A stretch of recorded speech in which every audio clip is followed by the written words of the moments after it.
Shalom Bapak Ibu Saudara-saudara yang saya kasihi di dalam Yesus Kristus Tuhan. Senang sekali hari ini kita sama-sama kembali untuk boleh join di dalam Bible Study CK7 online ini. Saya yakin dan percaya semuanya dalam keadaan baik. Dan hari ini kita benar-benar mau memberikan hidup kita untuk belajar mengenai firman Tuhan. Apa yang hendak Tuhan sampaikan di dalam Yeremia 10 sebagai lanjutan Yeremia 9 kemarin. Dan saya yakin dan percaya kita akan banyak mendapatkan berkat hari ini. Mari sebelum kita mulai, kita tundukkan kepala dan kita angkat pujian dan penyembahan kita.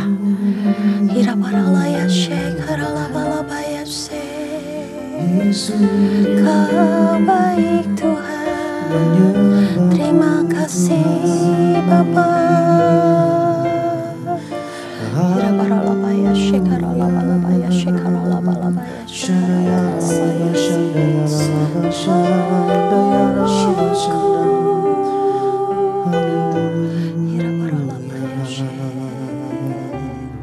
Terpujilah namamu Tuhan. Ya Tuhan, punya mula kebesaran dan kejayaan.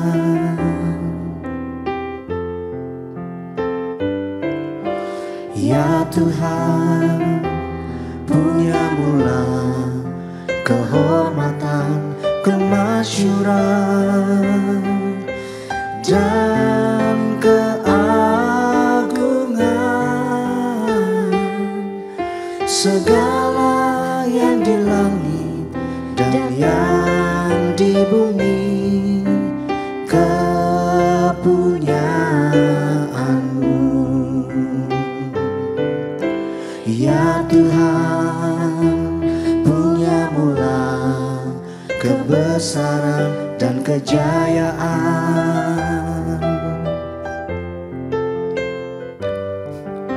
Ya Tuhan, punya mula kehormatan, kemasyuran dan keagungan.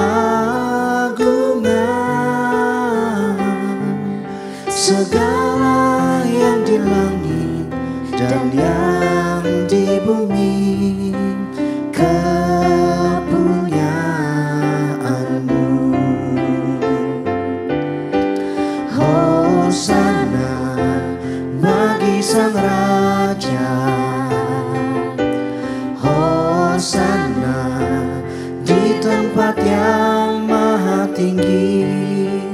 Hosana, Hosana, Hosana bagi Dia.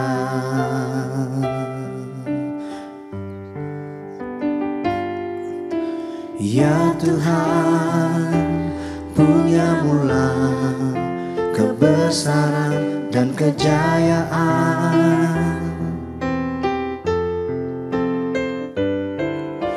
Ya Tuhan, punya mula kehormatan, kemasyuran dan keagungan. Segala yang di langit dan yang di bumi kepunyaanmu. Hosana bagi Sang Raja, Hosana di tempat yang maha tinggi. Hosana, Hosana, Hosana bagi Dia. Hosana bagi Sang Raja,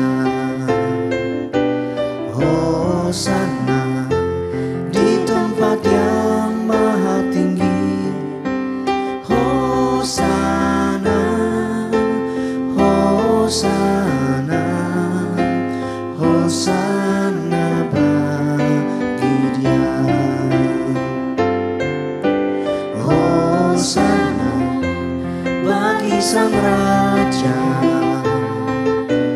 Hosana di tempat yang maha tinggi. Hosana, Hosana, Hosana bagi Dia. Hosana, Hosana, Hosana bagi Dia. Hosana, Hosana, Hosana bagi Dia.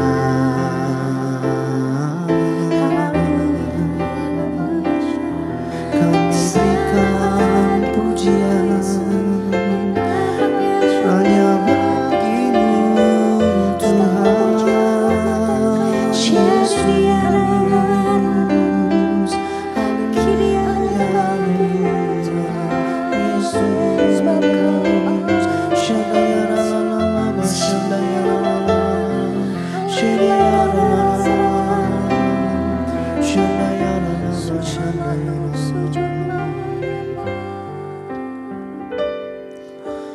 Ku rindu setiap waktu hidupi kebenaran-Mu, bukan dengan kuatku, namun karena Roh-Mu.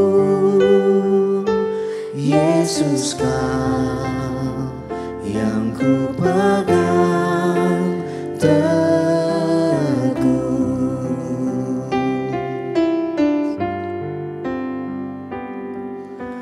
Ku rindu setiap waktu hidupi kebenaran-Mu, bukan dengan kuatku, namun karena Roh-Mu.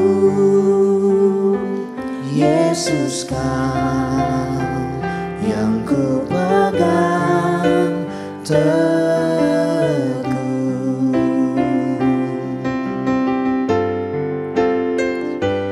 Engkaulah Tuhan, Engkaulah Raja, berdaulat atas hidupku. Ku berserah penuh.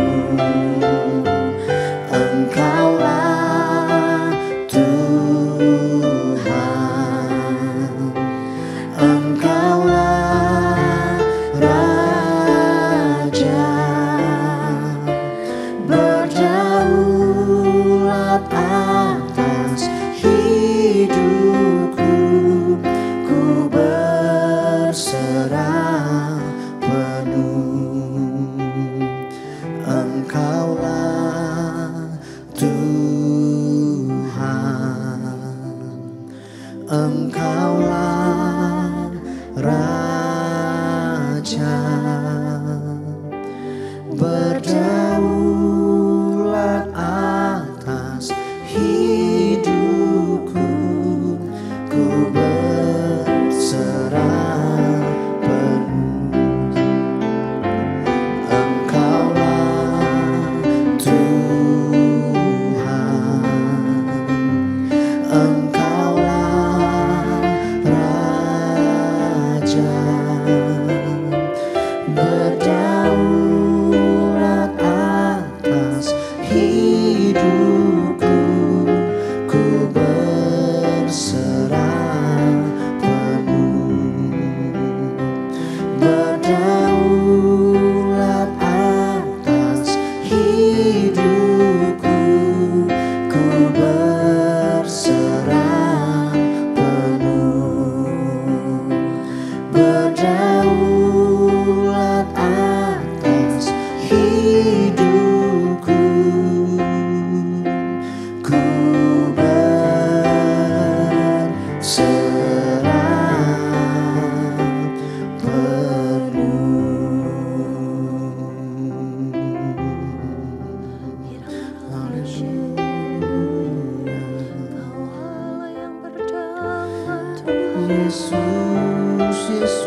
Allahku, kami bersyukur Tuhan kalau kami punya Allah yang hebat seperti Engkau ya Bapa.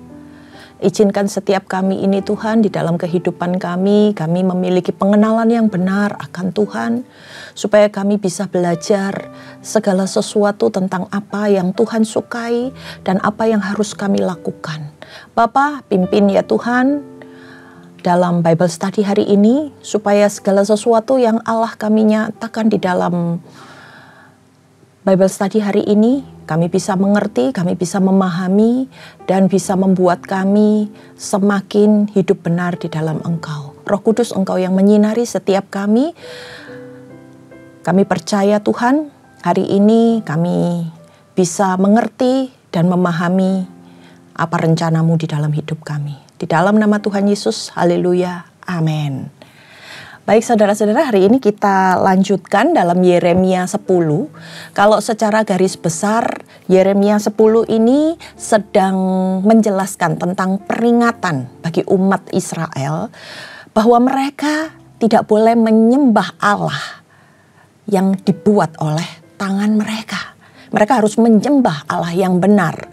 Bahwa langit dan bumi ini diciptakan oleh Allah yang benar, bukan oleh dewa-dewa maupun berhala yang mereka bikin, berhala yang mereka ciptakan sendiri. Nah saudara-saudara, kelemahan manusia itu adalah di mata dan di hati. Ketika manusia melihat dan kemudian hatinya terpikat, di situ seringkali membuat mereka terbelenggu dan sulit untuk melepaskan diri. Mata kita seringkali tidak melihat Allah karena kita mungkin berpikir secara logika. Telinga kita mungkin gak mendengar janji-janji Tuhan. Karena kita merasa bahwa janji yang Tuhan nyatakan itu gak ada kepastian. Kapan itu akan terjadi?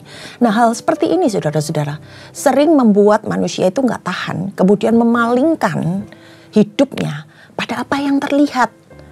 Dengan sebuah godaan. Dan kemudian mendekatkan diri pada apa yang kelihatan, menyembah apa yang kelihatan dibandingkan dengan iman, rasa percaya mereka kepada Tuhan. Nah ini juga terjadi saudara-saudara di zaman ini, tapi kita melihat bagaimana Yeremia mengingatkan umat Israel pada waktu itu. Mari kita baca di dalam Yeremia 10 ayat yang pertama.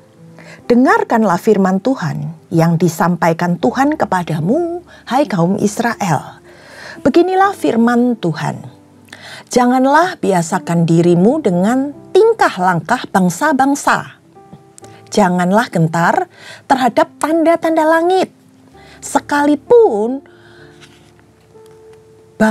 bangsa-bangsa gentar terhadapnya.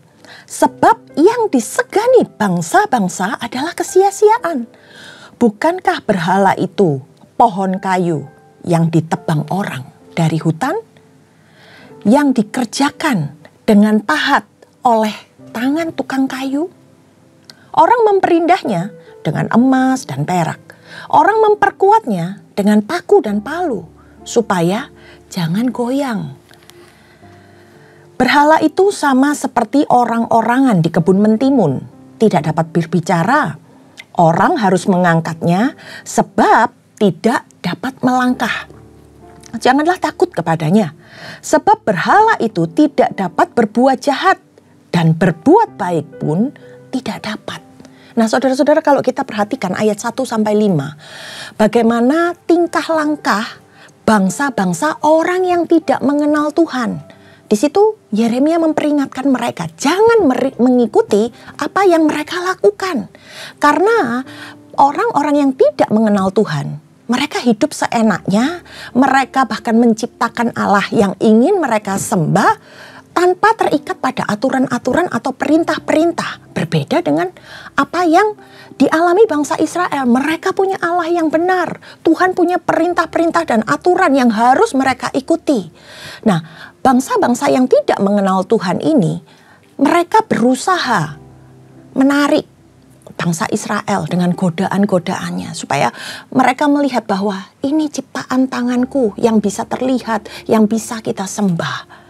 Dan di sini juga dikatakan mereka itu mempercayai benda-benda langit dan mereka membuat itu sebagai tanda akan terjadinya suatu mara bahaya dan lain sebagainya. Yang kalau disembah bisa mendatangkan berkat bagi kehidupan mereka. Dan mereka bisa melihat secara nyata. Nah, pada waktu itu saudara-saudara, gerhana matahari atau bulan dan kemudian bintang yang berekor itu seringkali mereka percaya sebagai tanda dari para dewa yang mereka sembah. Nah, padahal apa yang terlihat itu nggak mempunyai suatu makna tertentu yang bermanfaat bagi kehidupan mereka. Nah, mereka juga membuat bagaimana Allah-Allah ciptaan mereka melalui apa? Potongan kayu yang kemudian mereka ukir menjadi sebuah patung dari kayu. Dan untuk memperindah, mereka melapisinya dengan emas, dengan perak. Dan ini sama sekali nggak berfaedah, nggak berguna, dan tidak mendatangkan keselamatan kepada hidup mereka. Bayangkan saudara-saudara, kalau kita melihat sebuah patung, bagaimana mereka bisa bergerak? Harus ada orang yang menggerakkan, mengangkat, ataupun memindahkan. Nah, maka dari itu diingatkan, mereka bahkan berjalan sendiri aja nggak bisa. Mereka, dewa yang mereka sembah, patung yang mereka berhalakan itu harus diangkat karena tidak bisa berjalan sendiri. Dan untuk apa? Mereka takut dengan berbagai benda mati tersebut yang sesungguhnya jangankan berbuat sesuatu untuk yang menyembah. Mereka sendiri aja nggak bisa bergerak. Itu yang sedang diingatkan oleh Nabi Yeremia ketika dia melihat bagaimana bangsa itu mencondongkan hatinya kepada penyembahan berhala. Nah, kemudian kita lanjutkan di ayat yang ke-6. Tidak ada yang sama seperti Engkau ya Tuhan. Engkau besar dan namamu besar oleh keperkasaan. Siapakah yang tidak takut kepadamu ya Raja bangsa-bangsa? Sungguh kepadamulah seharusnya sikap yang demikian. Sebab di antara semua orang bijaksana dari bangsa-bangsa dan di antara raja-raja mereka tidak ada yang sama seperti Engkau. Nah, di ayat ini Yeremia sedang menyampaikan kebesaran Tuhan yang ada, yang nampak dibandingkan dengan Allah-Allah lain yang mereka ciptakan dengan tangan manusia untuk disembah. Di ayat berikutnya, berhala itu semuanya bodoh dan dungu. Petunjuk dewa itu sia-sia karena ia hanya kayu belaka. Perak kepingan dibawa dari Tarsis dan emas dari Ufas. Berhala itu buatan tukang dan buatan tangan pandai emas. Pakaiannya dari kain ungu tua dan kain ungu muda. Semuanya buatan orang ahli. Tetapi Tuhan adalah Allah yang benar. Dialah Allah yang hidup dan Raja yang kekal. Bumi bergoncang karena murkanya. Dan bangsa-bangsa tidak tahan akan geramnya. Di sini sedang dijelaskan saudara-saudara secara detail bahwa berhala itu tidak bisa membawa dampak dalam kehidupan manusia yang menyembahnya. Karena dikatakan mereka ini sebenarnya cuman sebuah benda mati, bodoh dan dungu. Orang yang dapat memahami Tuhan sebenarnya adalah orang yang saleh. Sekalipun mungkin dia tidak bisa melihat Allah yang mereka sembah, tetapi mereka bisa merasakan, mereka bisa tahu bahwa Allah itu bekerja melalui kehidupannya.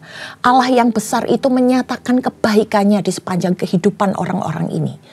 Dan ketika orang benar itu menyembah Allah, sebuah berkat, sebuah penyertaan yang luar biasa akan diperoleh. Nah, di sini juga dikatakan sekalipun patung-patung sembahan itu dipoles dengan sesuatu yang berharga sekalipun, asalnya juga dari dunia.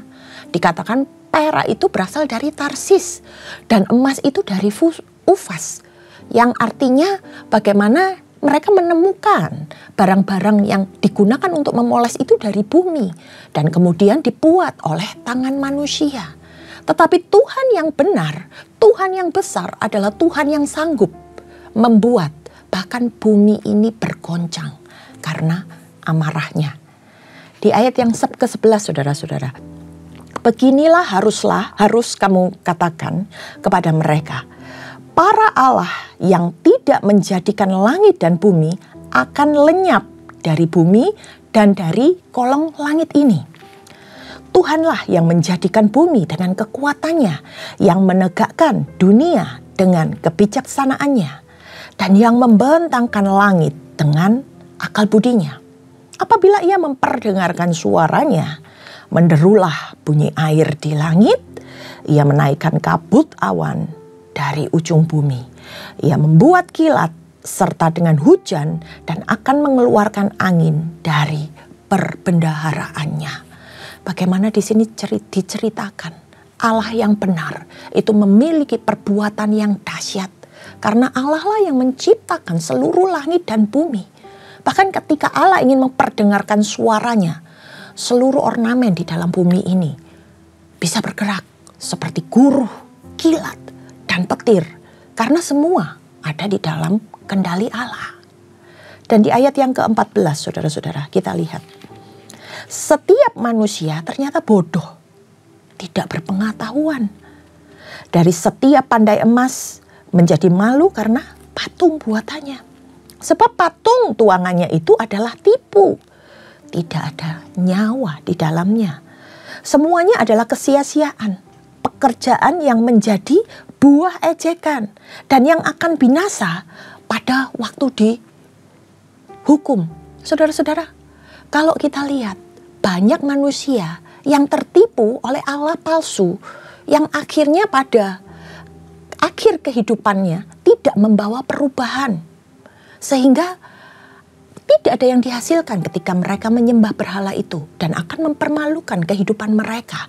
Di sini Yeremia memperingatkan mereka. Gak ada gunanya kamu menyembah patung berhala yang menjadi bikinan manusia.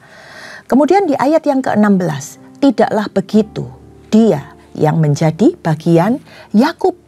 Sebab dialah yang membentuk segalanya dan Israel adalah suku miliknya.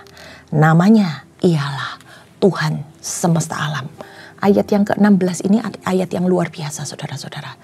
Dikatakan dia Tuhan semesta alam. Kalau dalam bahasa Ibraninya disebut sebagai Yahweh Sebaot. Yang artinya menekankan pada kuasa dan kekuatan Tuhan yang dahsyat. Sebaot ini juga diartikan sebagai bintang, sebagai malaikat, sebagai tentara. Dan mereka tunduk kepada Allah. Nah, saudara-saudara, ini adalah hal-hal yang berusaha Yeremia jelaskan. Yeremia ingin membukakan pikiran mereka. Yeremia menyampaikan apa yang benar. Supaya di antara mereka bisa tahu perbedaan antara menyembah berhala dan menyembah Allah yang benar. Nah, kemudian saudara-saudara, kalau kita perhatikan di perikop berikutnya dikatakan Yehuda menjadi sunyi sepi. Ini menceritakan tentang pembuangan yang nantinya akan mereka alami. Mari kita baca di ayatnya yang ke-17, saudara-saudara.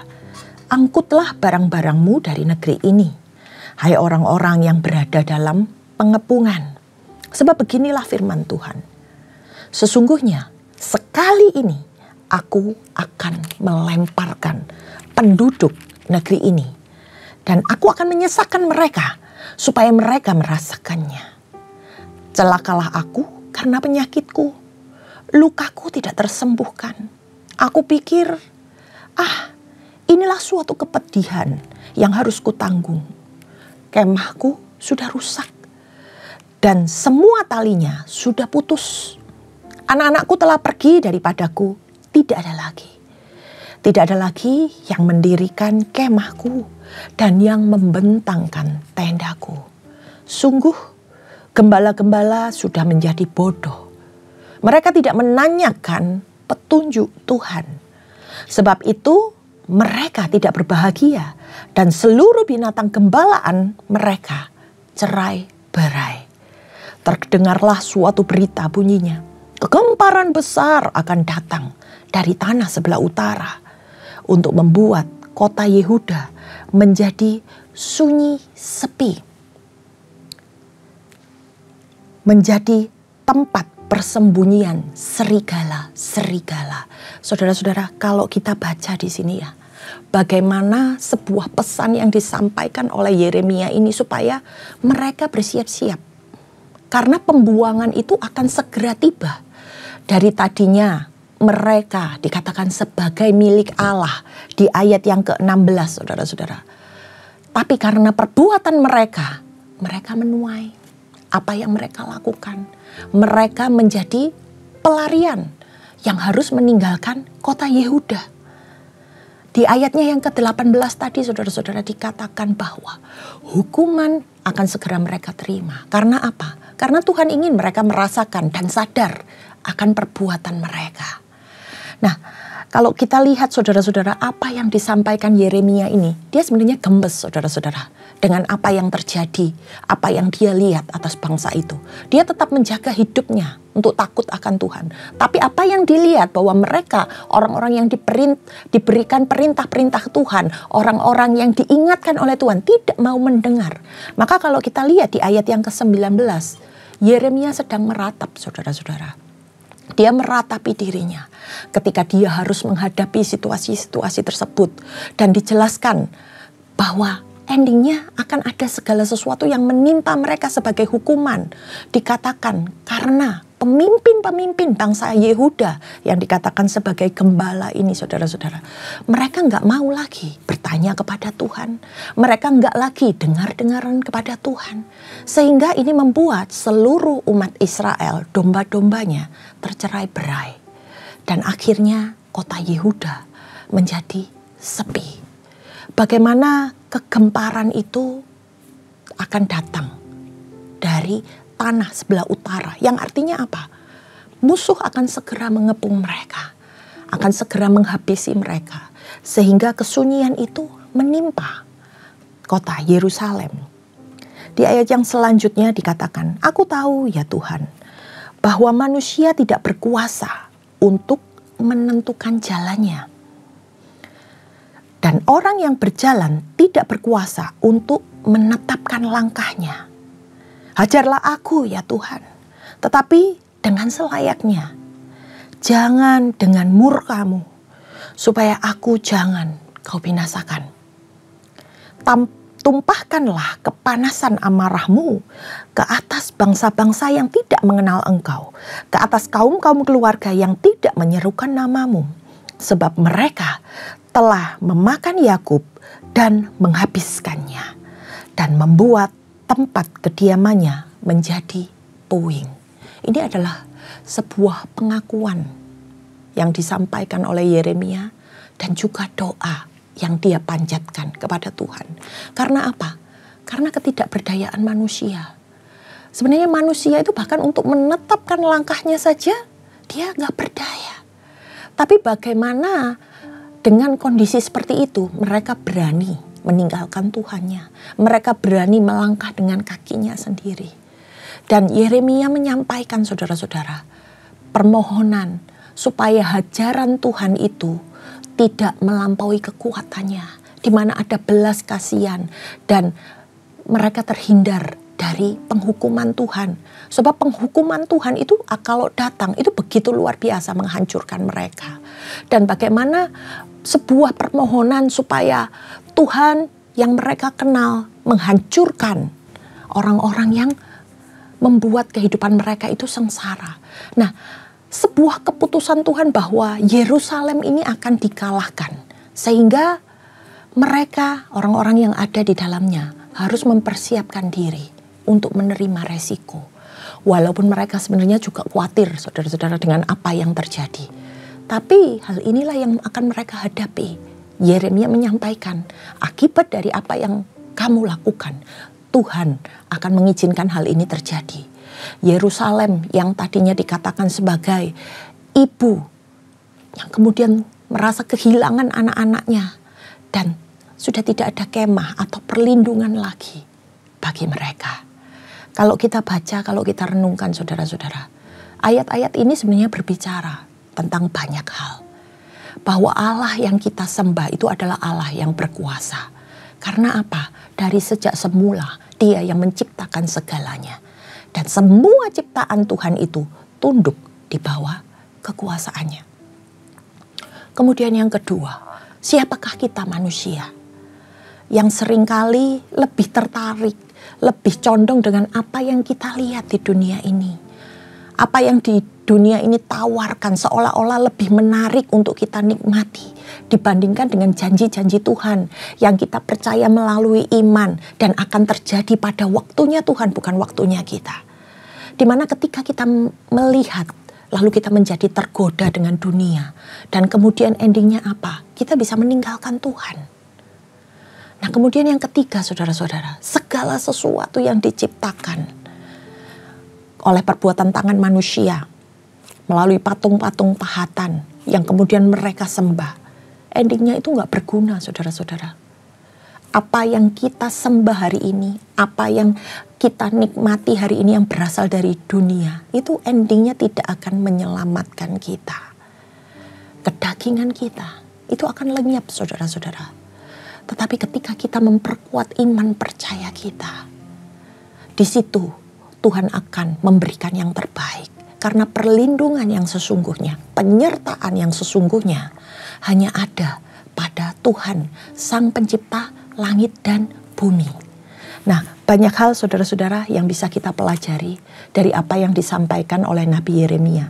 Seorang nabi yang begitu luar biasa, mendedikasikan hidupnya ketika dia dipanggil oleh Tuhan di tengah bangsa yang tegar tengkuk, tetapi dia benar-benar melakukan bagiannya. Dia tidak terlena dengan apa yang dia lihat. Dia tidak takut dan tidak gentar. Tapi terus dia menyampaikan apa yang benar sambil menjaga tingkah langkahnya. Bahkan dia memohon pengampunan. Bahkan dia mendoakan mereka. Tapi dari sini kita lihat, saudara-saudara, bahwa di dalam kehidupan ini yang dari dunia, endingnya adalah binasa. Tetapi yang dari Tuhan, pada akhirnya kita semua akan merasakan kehidupan bersama dengan Tuhan. Nah, saudara-saudara, kiranya kita bisa diberkati dari apa yang disampaikan dalam Yeremia 10 ini.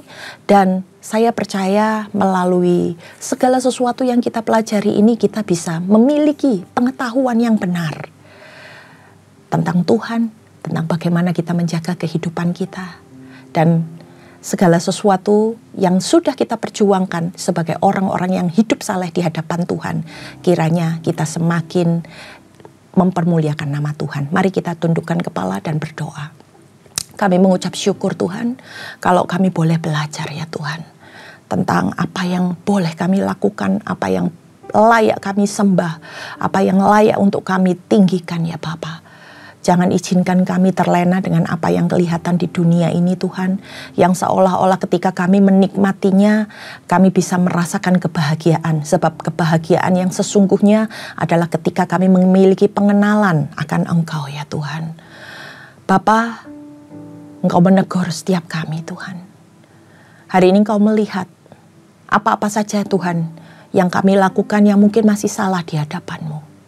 Mari selidiki kedalaman hati kami. Apa yang kami lihat, apa yang menggoda hati kami Tuhan.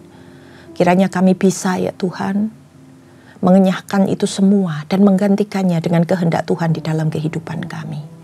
Roh Kudus, Engkau yang hidup dan berkarya, kami percaya pengampunan-Mu memampukan kami untuk melewati ini semua ya Tuhan. Dan kami mau serahkan lebih lagi kehidupan kami ini di dalam tangan-Mu. Hanya di dalam nama Tuhan Yesus yang percaya katakan amin. Baik, terima kasih saudara-saudara sudah mengikuti Bible Study hari ini dan Tuhan Yesus memberkati.